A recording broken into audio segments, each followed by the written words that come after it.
Welcome! You made it to the second level of Fusion Forge Express Fusion course for CNC geeks like me. So you're probably seeing this window, Quick Setup. This is the first window that displays when you install Fusion. If you don't see it, you can click on question mark and then click Quick Setup. Here you can choose your default units. I will keep it in inches for now, and then you can select your controls. If you're new to CAD, you can select new to CAD, and that will be the default Fusion controls that I prefer. But if you are familiar with other apps, you can choose it here. And if you want simpler controls, consider Tinkercad maybe, because Tinkercad allows you to do all the camera movements without using your left hand. And standard Fusion controls require you to keep your hand always on the shift button just to orbit. And there is a link to learn by doing. You can click here and you can find a huge library of learning materials with videos about every possible topic on Fusion. This is where you can find the video lectures, the boring stuff if you need.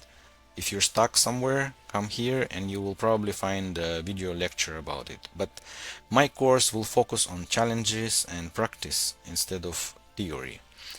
So let's get to the fun stuff. We will close this, and as you can see, the window is very complicated. There are a lot of tools here. You can open different tabs. There's even more tools, and then there are tools here.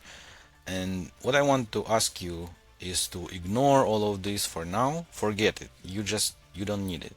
You don't need to remember where those tools are, because you can access them through a search feature, and the search feature is accessed by button S on your keyboard. So press S and you will see design shortcuts window open. Wherever your mouse is, it will open this design shortcuts.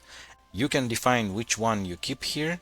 Each of them is removable, and you can search through all the tools that are available in Fusion here through this tiny window. So for this level, let's draw a cylinder. Let's draw a cylinder shape. And in Fusion and in most CAD softwares, all shapes start from a sketch. So we first draw some kind of shape and then we extrude it, or we do some other operations. But for now, we need to draw a shape, we need to create a sketch. And so I will type in this search field. Remember, I press S to open the field, and I type sketch. And I can see as I type that I can see the option that I need create sketch. I can also pin it to my shortcuts, and I can also change the size of this window very conveniently. So I will keep it here, create a sketch button. Now I will click it, and whenever you click some tool, if you want to cancel the action of this tool, press escape and you're back to flying mode. And let's create a sketch again. So when you create a sketch, you need to choose which plane you are creating it on. So we can create it on the floor, on the wall, or on this wall. But for now, I will create it on the floor, and you should also. Let's click on the floor, and then we are moved to sketch mode. And in this mode, you can see that the tools have changed, but ignore them again because we can reach them through the search menu. And let's press S and let's click. I want to find the center diameter circle because I want to draw a circle first, and then I will extrude it. So I will just search for circle, and we have several different ways how we can define circles, but for now I want a center diameter circle, and as you can see I already have it here.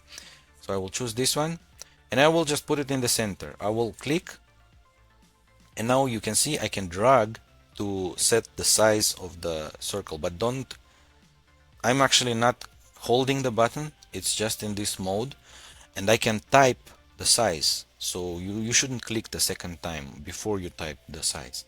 Let's type in 2 inches for now. and I click enter. I press enter on my keyboard.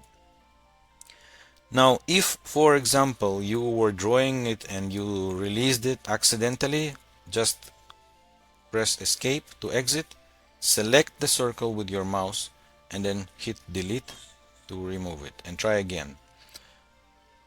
Select the circle again, drag it, but don't click second time, and then enter the size 2. Now, why I want you to set this diameter to exactly 2 is because once we finalize this shape, I want you to get the volume of the shape and then compare it to the correct answer that I will publish in the comments. I will pin a comment with the exact volume of this shape, and you can compare if your answer is correct. And that's what we will do at the end of every lesson. You will accomplish a task, a challenge, and then compare your result with the exact answer. So it should be fun. Now, once we have the circle, we want to extrude it. And to extrude it, we press S and we start searching extrude. And as I type, I can see the extrude feature. I will click it here.